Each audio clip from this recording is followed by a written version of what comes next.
pouvoir prendre l'air. Donc c'est pour ça que les ateliers avec eux, pour eux, sont importants et que nous, c'est important en tant qu'animateur, animatrice, d'arriver à leur apporter quelque chose et d'être serein aussi, ok, pour qu'il y ait ce lien de confiance au fur et à mesure, d'accord? Parce que la confiance au début, ils cherchent, ok, toi t'es qui? Est-ce que c'est ok que tu sois là? Ils cherchent. Une fois que c'est là, tout va très très bien et ça se passe bien et les échanges sont de plus en plus conséquents. J'arrive de suite, oui. Alors oui, je voulais dire, on faisait des ateliers un vendredi, comme ça, c'est l'histoire d'une dent. Puis on finit l'atelier, on se dit au revoir, je dis au revoir et bon week-end. Il se retourne, le gars dit pour toi, et c'est pour nous. Alors ça, ce retour-là, il est vraiment super intéressant parce que en effet, des fois on se dit, est-ce qu'on peut dire ça? Est-ce qu'on peut dire, moi dehors ou quelque chose comme ça, sans les vexer, sans les blesser? Et oui, parce qu'ils savent très bien que nous, on est dehors, qu'on n'est pas en prison et qu'on reste pas dormir là le soir. Donc ça, ils le savent et faut pas, même si des fois ils agissent comme des enfants, il faut parler avec eux comme des adultes. Ça, c'est très très important. Et c'est ce qu'ils cherchent aussi. Et donc, ils savent qu'on a notre vie à l'extérieur. Moi, par exemple, quand je suis en détention, je leur dis rien de ma vie. Ils ne savent pas mon âge. Ça, c'est très très important. Parce que 24 ans, quand on est face à un monsieur de 45-50 ans, des fois, ils ne sont pas contents. Parce qu'ils se disent, elle est toute petite, toute jeune, elle n'a pas à me donner des cours ou à me donner des conseils.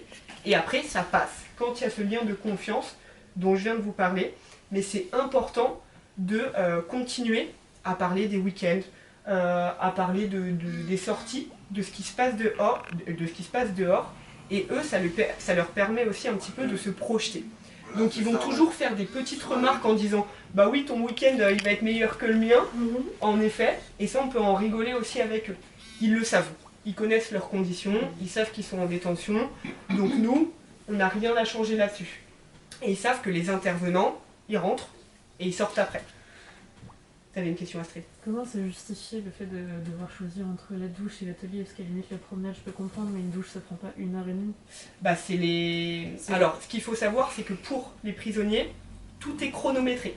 S'il y a atelier à 14h avec balade, eux, à 13h40, il faut qu'ils appuient sur un bouton dans leur cellule pour dire qu'ils sont prêts à partir. Mais tout est noté.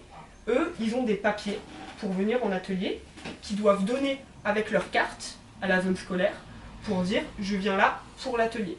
Mais par contre, ça veut dire que s'ils viennent en atelier, il y a un surveillant qui doit se déplacer pour leur ouvrir la cellule et les emmener ou leur ouvrir les portes. Mais du coup, ça veut dire que c'est un surveillant qui ne peut pas être à la douche. Tu vois ce que je veux dire? Et donc du coup, ces choses-là, ça ne va pas ensemble. Et en fait, il y a des heures pour tout en prison. Il y a des heures pour manger, il y a des heures pour sortir, il y a des heures pour se doucher. Et si on n'est pas là à l'heure pour se doucher, même si on a 5 minutes de retard, la douche sous le nez. Donc les douches, c'est sur toute la journée, j'imagine, avec le nombre de détenus? Pas du tout. C'est pour ça qu'il n'y en a que 3. Non, mais je veux dire plusieurs cycles pour faire passer tout le monde. Voilà, il y a plusieurs cycles. Et du coup, si ta douche, par hasard, tombe dans... Est-ce qu'il y a un horaire où on peut dire, avec balade, bon, on vient là, il n'y a aucune douche? Non, voilà. Ça c'est pas possible. Et nous, en tant qu'association, on ne connaît pas les programmes en prison. Chez les hommes, ils sont beaucoup plus que les femmes. Il y a plusieurs bâtiments. Il y a le B1, B2, B3, A1, A2, et le bâtiment C, c'est pour les femmes. Et après, il y a aussi le quartier disciplinaire. S'ils font une grosse bêtise en prison, ils sont envoyés dans une autre celle. Mais il y a plusieurs bâtiments pour les détenus. Et ils ne vont pas tous à la balade en même temps. Ils ne vont pas tous à la douche en même temps. Et c'est pour ça qu'il y a beaucoup de chassés-croisés un petit peu. Parce que ça dépend des heures qui dépendent des bâtiments. Okay, et c'est pour ça que malheureusement, on ne peut pas penser comme ça, parce que dans les ateliers, on a des personnes qui viennent de différents bâtiments, notamment, et peut-être que sur 2 personnes sur 7, il y en a qui peuvent bénéficier de la balade, parce que leur balade, elle, pour leur bâtiment, c'est 2 heures après l'atelier. Tu vois ce que je veux dire? Oui. Donc c'est vraiment très chronométré, et nous, on peut pas savoir, mais par contre, on est au courant de ça, Et comment réagir face à ça quand la personne nous dit bah, « je vais pas à la douche pour être là ». Il faut vraiment rester assez ferme et dire « ok, merci d'être là, c'est tout ». Faut pas culpabiliser nous de se dire bah là pour venir faire telle activité il vient à la douche parce que sinon nous c'est trop gros aussi après et on prend tout ce côté émotionnel là. Donc c'est pour ça essayer de vraiment rester dans sa posture et de se dire que tout ce qui se passe dans la vie du prisonnier ça ne nous regarde pas. Okay, un petit peu comme les ateliers autre part, quand on est avec des élèves ou quoi que ce soit, on voit les élèves pendant 2 heures et après ils retournent faire leur vie. Là, la différence, c'est que leur vie, elle est dans le même lieu où on fait les activités. Donc c'est ce qui peut être perturbant et c'est ce qui peut aussi nous poser plein de questions, comme Guilherme, où justement, après l'atelier avec les femmes, l'a vu rentrer dans sa cellule et s'est dit mince, et s'est posé plein de questions, parce que ça peut être un petit peu perturbant, mais nous, le but, c'est de couper avec ça pour pas penser à avant, après, et se dire, ok, la personne, elle est en atelier avec moi, mon but, c'est de faire du violon, du chant, de créer telle ou telle chose, et c'est tout. Parce que c'est le risque, quand on est en détention avec ces publics-là, de vouloir les aider.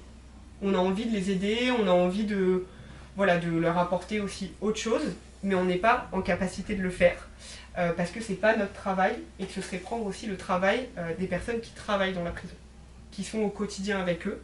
Donc même s'ils ont du mal à faire tout ce qu'ils doivent faire, parce qu'il y a trop de personnes, parce qu'il y a trop de travail, nous, en tant que formateurs, en tant qu'animateurs, on ne peut pas faire certaines choses.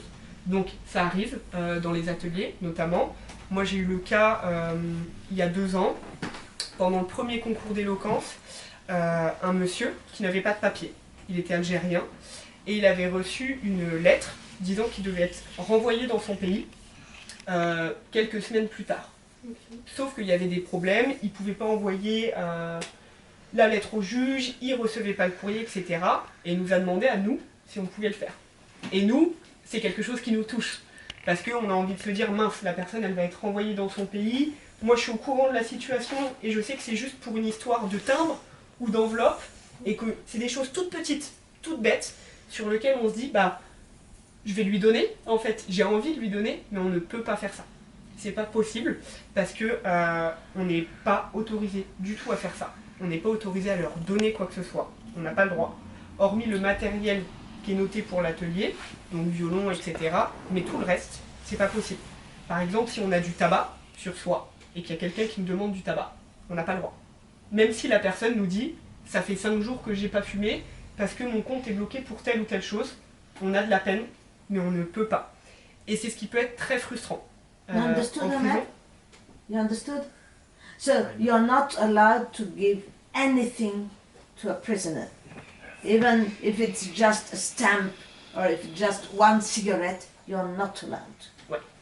And about Algerian men who write letters to...